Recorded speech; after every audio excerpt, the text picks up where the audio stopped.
skip forward to the general elements of crimes against humanity. Mr. Milaninia will talk about the specific crimes against humanity, such as murder, enslavement, persecution. What I'm going to talk about are the common characteristics that make these satisfy the definition of crimes against humanity. And the first one, as you can see, is that there must be a widespread or systematic attack directed against a civilian population. It's important to note that it's disjunctive, it's widespread or systematic. Widespread means that it's of a broad, for instance, geographic scale, or a large scale, a large number of victims, for instance. Systematic means committed in some form of pattern, or negatively defined, it's not just a random coincidence of crimes. So if we can prove either widespread or systematic crimes, that's the first part of the definition satisfied for the prosecution. The idea of an attack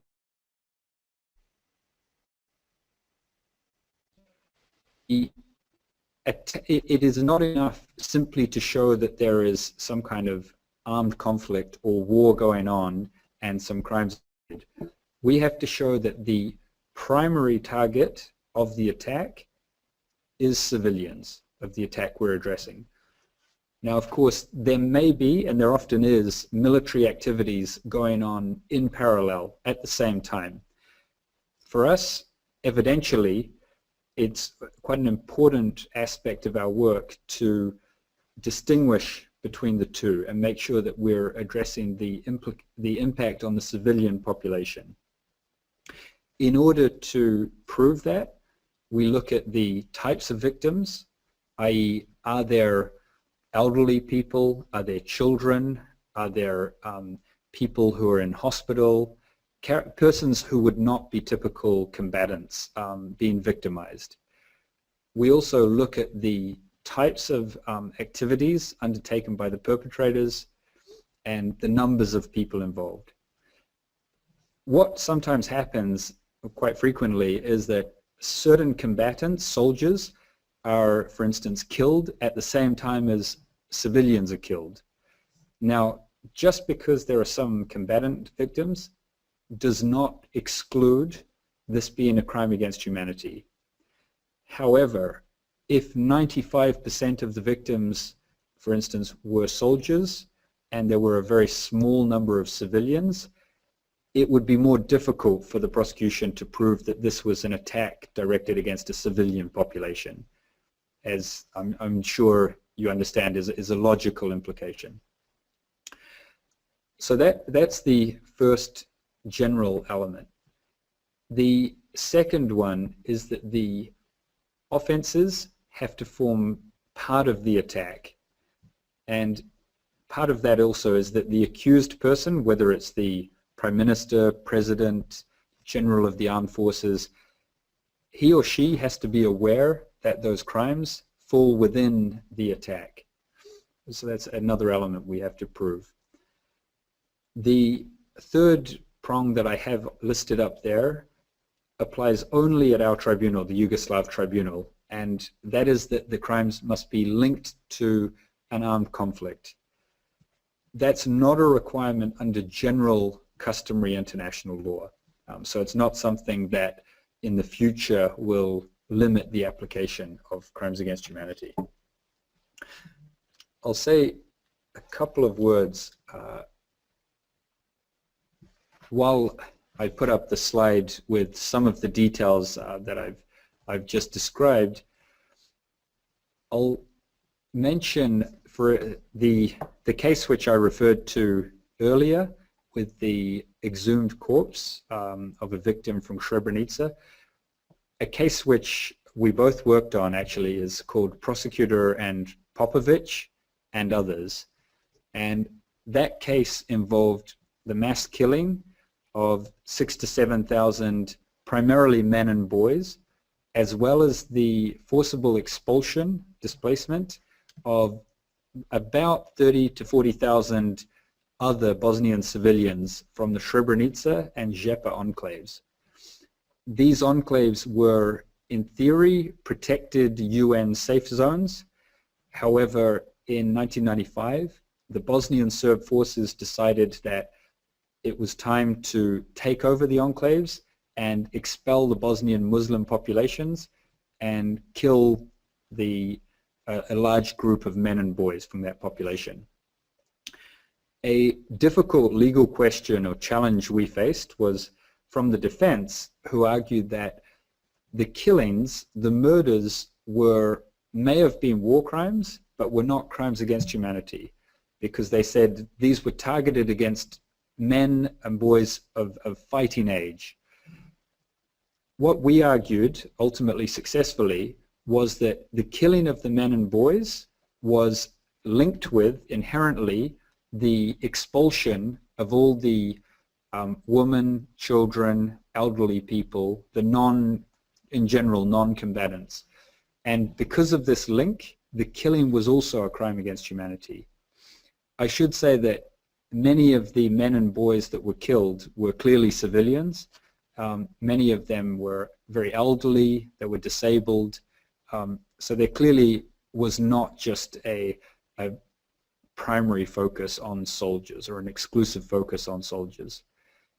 But that is the kind of argument, the abstract argument that we have to address, and we use a combination of evidence like the exhumed remains that I showed you a picture of, as well as intercepted conversations, videos, witness testimony, a whole variety of evidence to prove our case and to prove these elements. In terms of the definition of the civilian population, it's for us quite important. Legally, it's a negative definition. So it's defined as somebody not being a member of the armed forces. It's a very basic definition. There's a lot more detail in the jurisprudence that you can look into, and if you have questions, I'm happy, and Mr. Milaninia will be happy to address those. But that comes from the additional Protocol 1 to the Geneva Conventions. At this point, I'll just note that obviously there are some differences at the different international tribunals that are addressing widespread atrocity crimes. The major difference for the International Criminal Court, which is a court that can generally deal potentially with any crimes against humanity going forward in the future, is under Article 7 of the Rome Statute of the International Criminal Court. They require that there be a state or organizational policy behind the attacks, the attack on the civilian population. In the cases that you may have seen in the news concerning Kenya and the election violence there in 2007-2008, where we had about 1,000 to 1,200 victims killed and many, many tens of thousands of people displaced from their homes. This question of the state or organizational policy was a big factor in the discussions. Two of the three judges on the initial jurisdictional decisions said that it was enough that the crimes were carried out by groups of essentially young tribal-based groups organized into quasi-units who went around burning people's houses, killing people, and that it didn't have to be a state-like, it didn't have to be the equivalent of a state military or a state police force. One judge, Judge Cowell, dissented, and he said, no, for it to qualify as a crime against humanity, there has to be a state-like element to the organization. So it has to have some form of permanency, not complete permanency, but it can't be just a ad hoc organization. It has to be something with a longer duration and more of a rigid hierarchical structure. he listed other factors as well. So in his view, crimes against humanity should be a narrow category in order to qualify for treatment by the international tribunals. In the view of the other two judges, it was unnecessary to take such a narrow view. One of the articles that we have provided as the reading material, it's written by Gerhard Wöhler, who's a German academic, and another academic who I will get his name right now, Boris Bogat. This discusses this exact issue of whether there needs to be a state involved in a crime against humanity. So, and again, you'll hear a little bit more about this in the following presentation. So that is an introduction to the general elements and the history of crimes against humanity, and I'll pass you over to the capable hands of Mr. Milaninia to now discuss some specific examples of where this law is actually applied in practice. Thank you, Matt. Before I begin, can everyone hear me, and if so, with a thumbs up again? Okay, great. Everyone can hear me, including people in the back. So what Matt has just done is that he's given an overview to you as to the history and the development of crimes against humanity.